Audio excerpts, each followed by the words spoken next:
para sa episode na to, mag-uukay na naman tayo. So, let's go! Pogi rin na ito no? Yung ganitong silhouette. Bossing, Yeah. pambenta ba to? Yung human made? Hindi yan, PSG lang yan. Merong PSG dito yung bossing ko. Nakasampay. Human made. Mukhang delikado dito sabi sa kanta. Wala ata akong makukuhang maayos dito For this episode, overall, ang nagastos ko is saradong 1K. Ang inang brand yan. Hirap banggitin ng puta.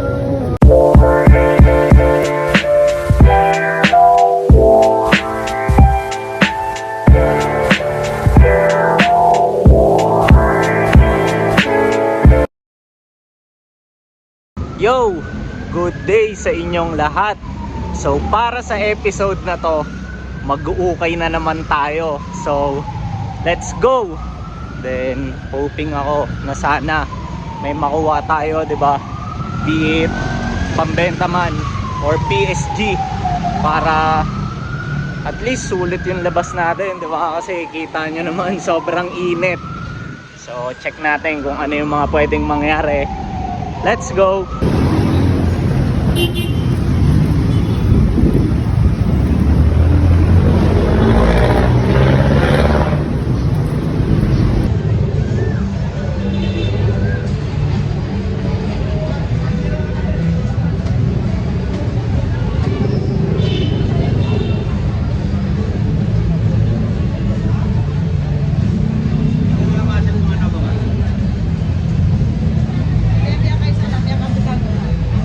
Yo, check nyo to. Kala ko ACG, kaso nasobrahan. Merong letter E. ACEG pala. Check nyo tong nakita kong isang shirt dito. Tignan nyo yung tag, Honda. Meron din palang mga merch yung Honda no. Tapos plain lang Ayan, wala ring backseat. Nakakatuwa lang. Wala akong nakuha dun sa shop na yon, so lipat na ako. Check natin sa iba, 'di ba? Let's go. Ang kulit ng logo nito, tignan niyo. Akala ko The North Face Fun Every Shop pala. Ang inang brand yan. Hirap banggitin ng puta. Tignan niyo yung nakasulat, when life gets blurry, adjust your focus. Di ba? Para kay Vision Vulture to Angas. So tingin ba tayo dito? Tignan nyo tong isang piece dito, Disney Cruise Line. Tapos ganito yung print niya sa harap Ganda ng print nito, buong buo po. Walang basag. Tapos ganito yung likod niya Ayun buhay na buhay yung print Kukunin ko sana Ang problema lang maliit. Sayang. Meron na namang Honda shirt dito. Pero ito, this time, ang tag niya is Gildan na heavy cotton. Tapos meron pa siyang print dito na Civic. Tapos kulay pula rin no. Bossing. Yeah. Pambenta ba to? Yung human made? Hindi yan, PSG lang yan. PSG muna. Meron! Check nyo, merong PSG dito yung bossing ko. Nakasampay. Human made. Tapos ganito yung tag Tapos ganito yung print. Ganda no? Yo, papunta ako ngayon sa isang shop. Then check natin kung ano mga meron doon, di ba? So, sana madagdagan na yung mga items na alam niyo yun, meron ako ngayon. Kasi as of now, parang nakakadalawa pa lang ako So tara. Meron din sila ditong AF1 Kagaya nung akin kasi size 8.5 din to So tignan nyo, taas ng presyo. Although naka 20% off sila dito, still Makati pa rin, di ba? Ayan. Tapos halos same condition lang to dun sa nakuha ko As in ganitong ganito. So tingin pa tayo ng iba dito. Meron ding AF1 na high cut dito. Pogi rin na ito no? Yung ganitong silhouette. Check nyo tong pair na to. Pogi no? Salomon. Tapos Gore-Tex po. Merong ACG pair dito. Ngayon lang ako nakakita ng ganito Tapos bagong-bago pa yung condition Yo, meron ditong bootleg na ACG. Tignan nyo yung tag niya tsaka stitching. Diba? Halata sa check Balik na rin natin. Ayan, tapos ganito yung likod niya. May tag pa na ganito. Ang baba ng quality Parang ACG tong piece na to.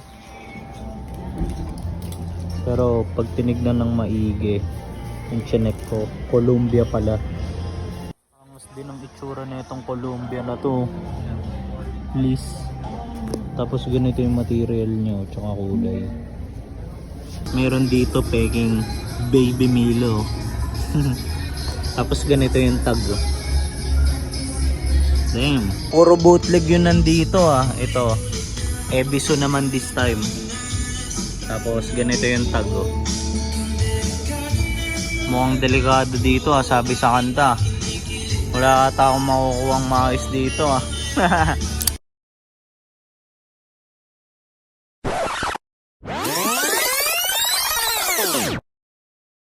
Yo! So ito, nakauwi na ako din. As much as gusto ko pa sanang ipakita yung mga items na meron dun sa mga huling shop na napuntahan ko. So hindi ko na nagawa. Sorry kasi ayun nga, hindi ko na malayan na mamamatay na pala tong phone. Baga kalagitnaan ng pagbablog ko, nagulat na lang din ako na nalobat siya bigla. So overall, bigyan ko lang muna kayo ng preview. Naka-6 na items ako for this episode. Tapos kanina nung pag-uwi ko, tinali ko kung magkano ba yung total na nagastos ko. Tapos for this episode, overall ang nagastos ko is saradong 1K. So para sa unang item, so unahan ko lang muna, PSG ko to. Tapos nakuha ko siya ng 100 pesos only. Okay? So, anong item ba to? Ayan. PSG. So, anong shorts? Ito. RL. Okay? Tapos, ganito yung tag nyo. Tapos, discuss natin ng mabilisan yung details nito. So, yung reason kung bakit kinuha ko to, syempre, bukod sa size ko, nagandahan kasi ako sa kulay niya Tignan nyo. Para siyang olive green na gray. So, parang gitna ng dalawang kulay na yon. So, lapit ko pa. Tapos, ito wala siyang kahit anong issues. Tapos, meron siyang bulsa, magkabilaan, dito sa likod. Tapos ito, meron pala siyang ganitong tag. So, ito yung unang item natin, RL shorts for 100 pesos only. PSG. Okay? So, lagay natin to dito. So, para sa pangalawa, pangatlo, and pang-apat na items natin. So, ito. Tatlong pants. Tapos, ano-anong pants to? Puro sila Uniqlo. Okay? Tapos, ito, magkakahalo sila. Merong PSG, tapos merong mga pambenta. Nakuha ko tong tatlong pants na to ng 100 pesos lang din. Okay, so yan. Nakaka 200 na tayo So, unahin na natin tong PSG ko. So, ganito siya kapag binuklat. Ganda ng kulay na ito, tignan nyo. Para siyang black na may halong gray. Ayan o, ganyan siya. Tapos, ang kulit lang ng details na ito. Ganito yung botones niya. Meron siyang garter. Tapos, at the same time, meron pa siya nung strings. Ayan o. Tapos, isa rin sa reasons kung bakit ko siya kinuha, syempre, bukod sa size ko. So, ang ganda masyado ng tela nito. Para siyang nylon. So, ito yung pangalawang item natin. Lagay muna natin dito. Tapos, para naman sa pangatlong item. So, ito, pambenta. Ayan, ganyan siya. Tapos, anong item to? Parachute pants. So, pakita ko to. Ayan o. Meron siya ng ganito sa laylayan. Yung strings, para masisikipan, di ba? Tapos, ang ganda pa ng tela na ito, para ring nylon. Ayan o. Ganyan o. Tapos, garterize. Meron din siya nung strings. So, para ma-adjust, di ba? Ayan. So, ito yung pangalawang item natin. By the way, wala rin pala tong kahit anong issues. Tapos, ang ganda ng pagkabagi nito. Medyo maliit lang sa akin eh, sayang. Kung size ko to, ipi-PSG ko rin to. Ayan, pambenta. Tapos, para naman sa pang-apat na item, so halos same lang siya dun sa parachute pants. Ang pinagkaiba lang, ayan, ganito siya. Buklatin ko muna. Grabe rin yung pagkabagi nito. Di ko lang size eh, maliit. So, yun nga, ang pinagkaiba lang, ito, wala siya nung string sa laylayan. As is lang siya. So, straight cut na pants lang siya. Pero, ito naman, meron siya nung, ayan o, yung mga sa lagayan ng belt. Yung parachute pants kasi kanina wala, di ba? So, ayan. Tapos ito, wala siya nung strings. Kasi nga, meron na siya nung lagayan ng sintron. Okay? Tapos, parehas sila nung parachute pants kanina. Meron silang bulsa. Kagaya nung sa mga cargo pants. Ayan o, kabilaan. Ayan. Okay ba tong tatlong to? For 100 lang. Sulit ba? So yan, so ito yung pang-apat na item natin and wala rin akong dapat i-discuss sa kanya kasi as is lang siya eh. Wala naman siyang kahit anong issues. Okay? So move tayo para sa pang-lima nating item. Charan! Skin pair. So yan. So sana familiar kayo sa pair na to. Ayan. Kasi medyo marami na rin or dumadami na rin yung gumagamit ng ganito eh. So, itong kin naman, nakuha ko siya for 300 pesos. Okay? Tinawaran ko na yon kasi ang original price na ito is around 420. So, yan. Tapos, itong kin na to, ang gagandahan dito, bala ko kasi talaga dito pambenta eh, pang resell. Pero naisip ko, if ever na hindi ko pa siya maa-out, ang kagandahan, pwede ko muna siyang gamitin. Bakit? Kasi sakto siya sa size ko. Okay? So, discuss natin yung details na ito. So, itong kin, unahan ko lang muna pala, hindi ko alam kung saan nag-originate tong brand na to eh. Okay? Pero, ayun nga, nakikita ko lang marami yung gumagamit sa kanya lately.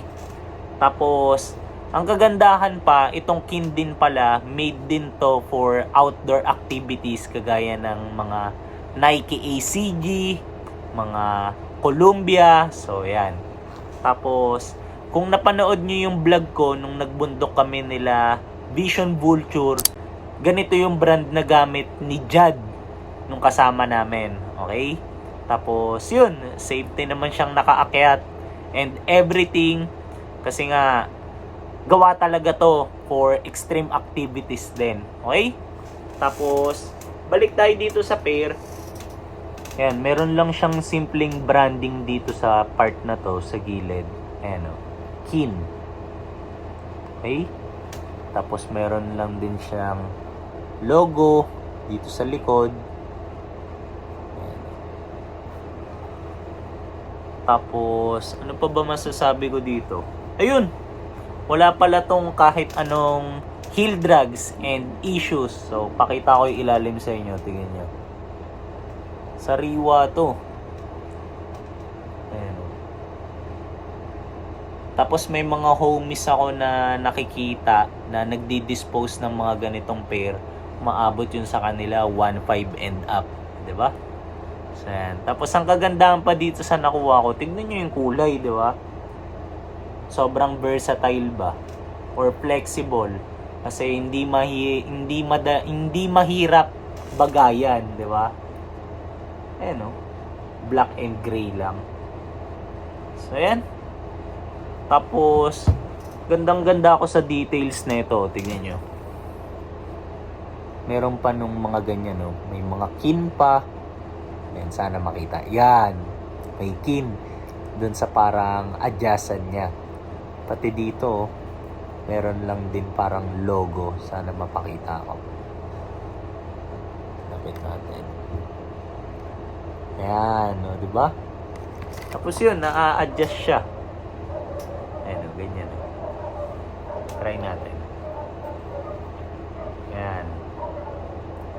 Tapos, sa loob, meron lang siya nung simpleng kin logo. Ayan, o. Sana nakikita, diba? So, yan. Again, nakuha ko to for 300.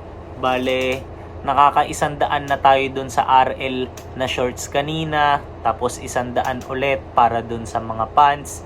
Tapos 300 dito. So, nakakasaradong 500 na tayo. Okay? Tapos, move na tayo para dun sa last item natin. Lagay na natin si Kim dito. Para sa last item natin. Ito. So, PSG ko to. Tapos, nakuha ko to ng saradong 500 din. Okay? So, overall, nakaka 1K na tayo. So, anong jacket to? Ayan. So, lapit natin para mapakita ko sa inyo. Ayan. Carhartt na jacket. Tapos, unahin ko nang i-review tong detail na to. Tignan nyo naman yung tag niya. Bagong-bago, di ba? Sariwang-sariwa. Buong-buo pa, oh. Tapos, pagdating sa zipper and puller niya, tingnan nyo. Kulit na ito, oh, yung meron pang Carhartt na branding. Ayun, oh. Diba? Tapos ganito siya kapag binaliktad. Meron siya nung parang naka-emboss na ganyan, oh. Para mas feel na feel mo siya pag hawak mo siya. Ayan, oh. So, ayan. Tapos once binuklat siya, yan, ganito siya kapag binuklat. Sobrang ganda nito. Yung color rate nito sa personal 10/10. Tapos walang kahit anong issues. So yan. Tapos meron lang siya nung ayan. Yung logo nila dito. Diba? Tapos share ko lang, nakakatuwa nga eh. Kasi parang around 2 weeks ago, nag-dispose ako ng ganito ko. PSG ko. Binenta ko na. Tapos yung reason kung bakit ko siya binenta, medyo malaki kasi sa akin yun eh. Diba? Medyo maluwag, medyo mahaba. So yan. Tapos ito, napalitan naman. Ito kasi, saktong-sakto naman sa akin. So yan. As in, dimes ko talaga yung sukat nito. Tapos, nakuha ko pa siya for 500. So, masasabi ko na hindi siya mahal, hindi rin siya mura. Kumbaga, sakto lang. Diba? So, nakakatawa kasi napalitan. Tapos, para sa akin, mas mura ko to nakuha compared dun sa isa na yun, dun sa binenta ko. Okay? So, ito yung last item natin. Wala naman na akong dapat i-discuss dito kasi ito lang yung normal na Carhartt jacket eh. Ayan, wala na siyang bucket sa likod. Okay? So, ayan. So, since napakita ko na lahat ng items na nakuha ko for this episode, so, syempre, matik nyo na to. So, kailangan ko nang i-end ulit yung episode natin dito. Pero bago ko yun gawin, gusto ko lang munang palagi actually magpasalamat para sa lahat ng tumatapos nung mga nilalabas kong video. Okay? Then, sana comment ulit kayo kung ano sa tingin nyo yung pinakamagandang item na nakuha ko for this episode. Okay? Tsaka, ayun, kung sa tingin nyo ba sulit yung 1K ko para dito sa mga items na nakuha ko. Okay? Tapos, if ever meron lang din kayong mga ideas na naiisip, feel free palagi na ibato lang yan dyan sa comment section natin below para mabasa ko and mabasa nating lahat. Diba? So, yun lang. So, see you sa next kong upload. So, takits na lang and ingat kayong lahat. Okay? Let's go!